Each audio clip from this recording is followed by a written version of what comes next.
আজকে আমরা সে সকল কাজ সম্পর্কে জানার চেষ্টা করব রোজা রেখে যে সমস্ত কাজ করলে রোজা মাকরু হয়ে যায়। ১ নম্বর হচ্ছে রোজা রেখে অযথা কোনো কিছু মুখে রেখে চিবানো, মাকরু। আর যদি পেটের ভিতরে চলে যায় তাহলে রোজা ভেঙে যাবে। নাম্বার ২ খাবারের স্বাদ গ্রহণ করা।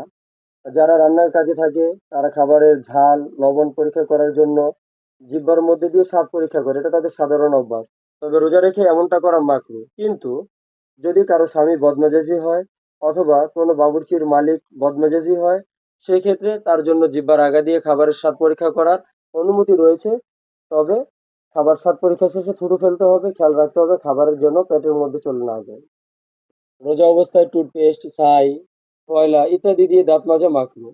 আর যদি এগুলোর কোনো সামান্য অংশ পেটের ভিতর চলে যায় তাহলে রোজা ভেঙে যাবে।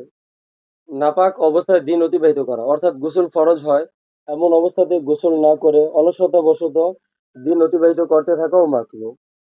অনেক সময় আমাদের রোগীদেরকে রক্ত দেওয়ার প্রয়োজন পড়ে। তো রোগীদের রক্ত দিলে যদি শরীর নিতান্ত দুর্বল হয়ে যাওয়ার সম্ভাবনা থাকে তাহলে এ অবস্থায় রক্ত দেওয়া মাকরু। আর যদি স্বাভাবিক থাকে তাহলে কোনো সমস্যা নেই। আমাদের মধ্যে কিছু মানুষ রয়েছে যাদের ঝগড়া করার অভ্যাস, অযথা চিল্লাচিল্লির অভ্যাস। দেখা যায় রোজা রেখেও তারা এই অভ্যাস বর্জন করে না। তো রোজা রেখে অযথা চিল্লাচিল্লি করা, অযথা ঝগড়া ফাসাদ করা মাকরু।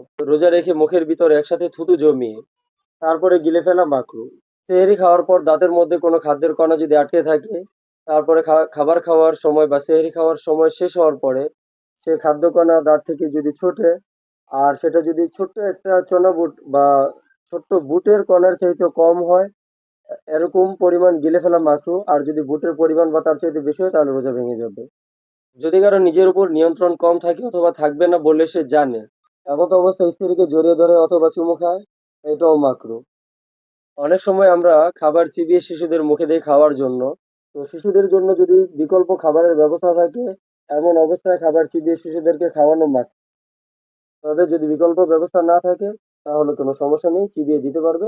তবে থুথু ফেলতে হবে ভালোভাবে, খাবার যেন নিজের পেটে চলে না যায়। অনেক মেয়েরা লিপস্টিক ব্যবহার করে, তো লিপস্টিক ব্যবহার করলে পেটের ভিতরে লিপস্টিক চলে যাওয়ার সম্ভাবনা আছে এমন জানা সত্ত্বেও লিপস্টিক ব্যবহার করা মাকরু। সহজ ভাষায় রোজা একটি গুরুত্বপূর্ণ ইবাদত। তাই রোজা রাখা অবস্থায় আমরা কোনো ধরনের আহ অশালীন অথবা গুনাহের কাজ করব না, গীবত শেখায়ত করব না, এইসব কিছুই যত ধরনের গুনার কাজ রয়েছে রোজা রেখে গুনার কাজ করা মাকরু। বিশেষ করে টিভি সিনেমা দেখা, গীবত শেখায়ত করা, চগলখড়ি করা, এই প্রত্যেকটা কাজই হারাম। কিন্তু রোজা রেখে যদি করা হয় তাহলে একে তো হারাম হবে, ২ নাম্বার রোজাও মাকরু হয়ে যাবে। আল্লাহ তাআলা আমাদেরকে এই সমস্ত কাজ থেকে বিরত থাকার তৌফিক দান করেন।